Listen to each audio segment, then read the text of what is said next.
Em nome do Pai, do Filho e do Espírito Santo. Amém. Na formação sobre a história da Igreja, eu vim falar sobre a descoberta do Brasil, mas de uma forma mais cristã, uma forma que muitas vezes nós não conhecemos. Quando Pedro Álvares Cabral ele chegou no território brasileiro, ele não vinha sozinho. Dentro daquele barco havia também 17 sacerdotes. O rei de Portugal, ele se preocupava em conseguir terras, em adquirir mais territórios, sim, com certeza, mas ele também se preocupava com a evangelização, tanto que ele mandou 17 sacerdotes para todos os lugares que eles conseguissem atingir, aqueles lugares também fossem evangelizados, fosse levado a palavra de Deus àquelas pessoas que estariam naquele local. E foi o que aconteceu quando eles chegaram no território brasileiro. Às vezes as pessoas criticam tudo o que aconteceu antes, mas nós temos que louvar e agradecer a Deus, porque graças a eles, graças a essa descoberta que eles tiveram do nosso território brasileiro, chegou até nós o cristianismo, o catolicismo, que hoje se espalhou e se espalhou pelo mundo de uma forma tão bela. Graças a essas pessoas que iam pelo mundo conseguir territórios, elas também se preocupavam em levar o evangelho de Deus, em levar a palavra do Senhor. E a primeira coisa que aconteceu em território brasileiro foi a Santa Missa. Quando eles chegaram no Brasil, a primeira coisa que eles fizeram foi celebrar a Santa Missa, no dia 26 de abril de 1500. E Pero Vaz de Caminha, ele escrevia tudo o que acontecia para mandar as cartas para o rei de Portugal. E o rei de Portugal ficava muito feliz quando viu que as coisas estavam dando certo.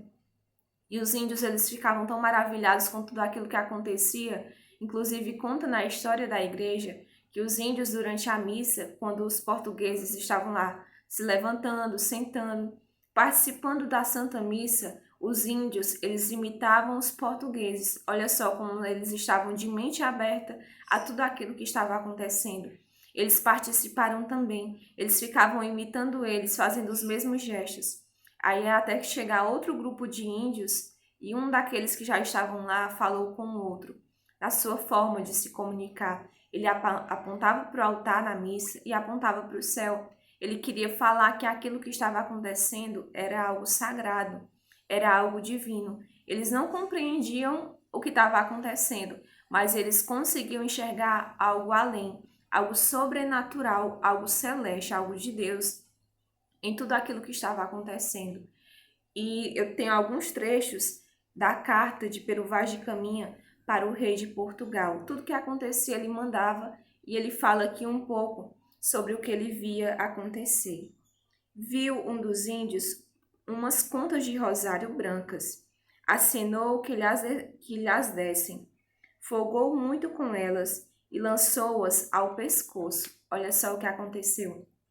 A linguagem aqui é bem antiga, mas o que aconteceu aqui? Os índios, um dos índios, eles viram um rosário, as pontas brancas de um rosário. E eles pediram para aquela pessoa que estava segurando o rosário.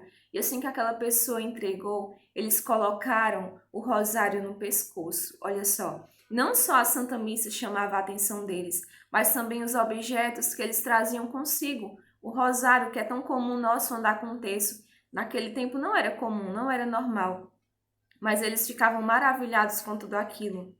Outra coisa também diz assim na carta: parece-me gente de tal inocência, que se os homens os entendessem, e eles a nós, seria logo cristãos, porque eles, segundo parece, não têm nem entendem em nenhuma crença. Olha só, o que Pero Vaz de Caminha entendeu quando viu os índios, que eles não tinham nenhuma crença, que eles viviam aqui no território brasileiro, mas que eles não tinham nenhuma fé, nenhuma crença, não tinham que acreditar. E eles eram tão dóceis àquilo que estava acontecendo, que ele falou aqui nesse trecho da carta, que se eles compreendessem a língua deles, um dos outros, se eles entendessem, seria muito mais fácil, logo eles se tornariam cristãos, porque eles estavam sim de coração aberto a receber. Eles não foram contra os portugueses, pelo contrário, eles se deixaram guiar por aquelas pessoas e graças a Deus no nosso território brasileiro foi descoberto por pessoas boas, pessoas de Deus que queriam realmente evangelizar. Amém. Em nome do Pai, do Filho e do Espírito Santo. Amém.